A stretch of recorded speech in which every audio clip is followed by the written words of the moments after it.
Sahabat mitra Yesus terkasih, kita bersyukur bertemu kembali dalam ruang inspirasi keluarga pada minggu ini. Marilah kita dengarkan sabda Yesus dari Injil Lukas bab 11 ayat 37 sampai 41. Ketika Yesus selesai mengajar, seorang Farisi mengundang dia makan di rumahnya. Maka masuklah ia ke rumah itu, lalu duduk makan.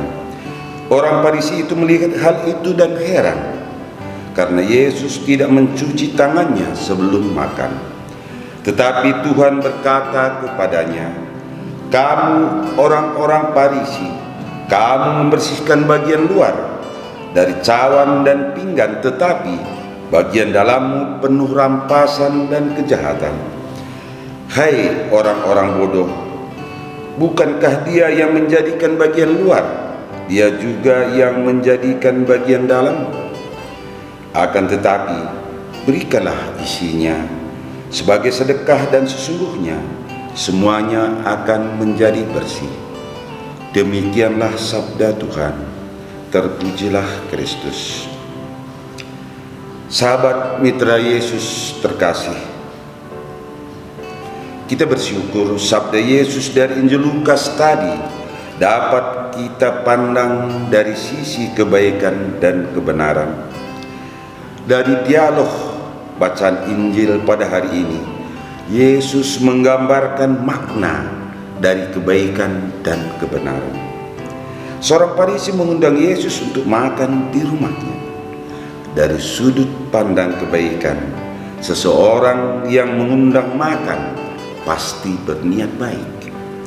Seperti keluarga di lingkungan doa pernah mengundang teman satu lingkungan makan bersama di rumahnya.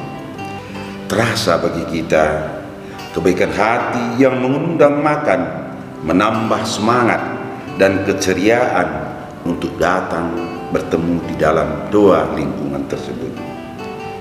Sedangkan dari sudut pandang lain, kalau di antara yang diundang ada orang yang salah paham, maka keceriaan tadi jadi hambar, persis seperti orang Farisi yang melihat Tuhan Yesus tidak mencuci tangan. Saudara-saudari terkasih, berbuat baik dan berpikir baik sepenuh hati, keluarga tersebut dapat menemukan makna kebenaran, yaitu ucapan syukur atas anugerah Tuhan dengan cara memberi makan sesama.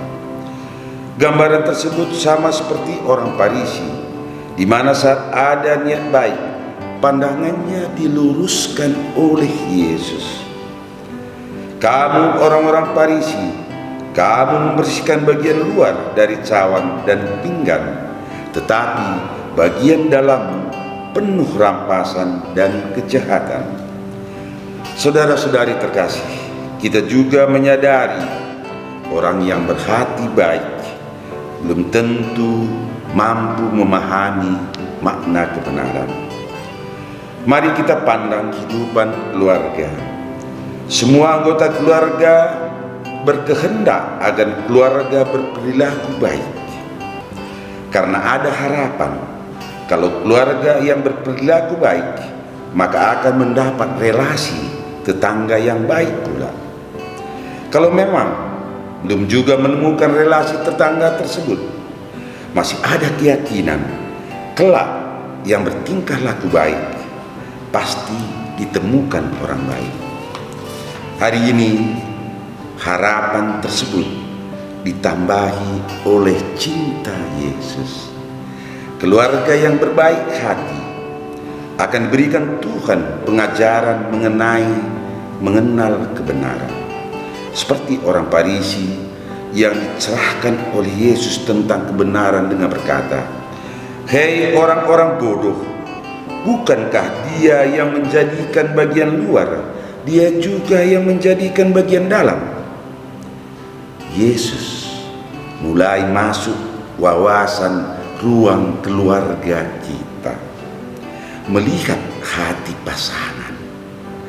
Tidak cukup dari kelakuan dan ucapan saja, tapi harus mampu memahami sisi hati atau jiwa pasangan kita dari dalam. Dengan sudut pandang seperti ini, kita belajar dicerahkan arti cinta keluarga. Atau kritikan pasangan itu hanya luapan cinta karena takut kehilangan diri kita.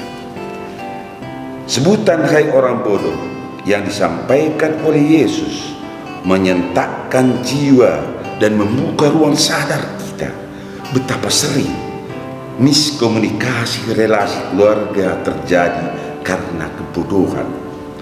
Kebodohan tersebut terulang karena belum terbiasa kita dilatih melihat dari arah bagian dalam hati pasangan kita. Walaupun hati kita dengan hati pasangan sudah disatukan saat menerima sakramen perkawinan oleh Bapak Pastor. Sahabat Yesus yang terkasih, mari kita renungkan sapaan Sri Paus buat keluarga. Keluarga harus menjadi tempat kehidupan, bukan tempat kematian.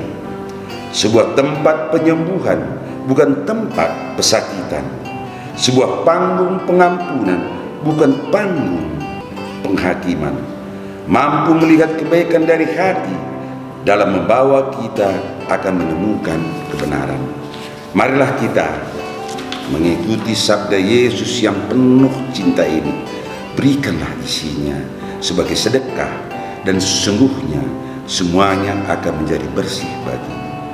Bagi saya, sabda Yesus ini merupakan kekuatan ketulusan hati yang bermanfaat bagi keluarga.